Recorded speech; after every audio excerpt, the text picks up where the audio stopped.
సిరిసిల్ల నుంచి ఎమ్మెల్యేగా ఎన్నికైన బీఆర్ఎస్ నేత కేటీఆర్కు హైకోర్టు నోటీసులు జారీ చేసింది. కేటీఆర్ ఎన్నికను సవాల్ చేస్తూ దాఖలైన 2 పిటిషన్లపై విచారణ చేపట్టిన హైకోర్టు కేటీఆర్తో పాటు రాష్ట్ర ఎన్నికల ప్రధానాధికారి సిరిసిల్ల ఆర్ఓలకు నోటీసులు ఇచ్చింది.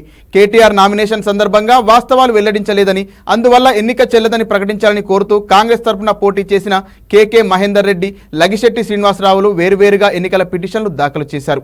వీటిపై జస్టిస్ నామవరపు రాజేశ్వరరావు విచారణ చేపట్టారు. 4 వారాల్లో కౌంటర్ దాఖలు చేయాలని కేటీఆర్తో పాటు రాష్ట్ర ఎన్నికల ప్రధానాధికారి సిసిల్ల రిటర్నింగ్ అధికారిని ఆదేశిస్తూ తదుపరి విచారణను వాయిదా వేశారు. ధరణి పోర్టల్ సమస్యలపై చర్చించేందుకు సచివాలయంలో ధరణి కమిటీ సభ్యులు కోదండరెడ్డి, సునీల్ కుమార్, మధుసూదన్లతో పొంగులేటి శ్రీనివాసరెడ్డి సమావేశమయ్యారు. ఎలాంటి అధ్యయనం చేయకుండా గత ప్రభుత్వం తీసుకొచ్చిన ధరణి పోర్టల్ కారణంగా రాష్ట్రంలోని లక్షలాది కుటుంబాలు భూ సమస్యలతో చిన్నాభిన్నం అయ్యాయని మంత్రి పేర్కొన్నారు.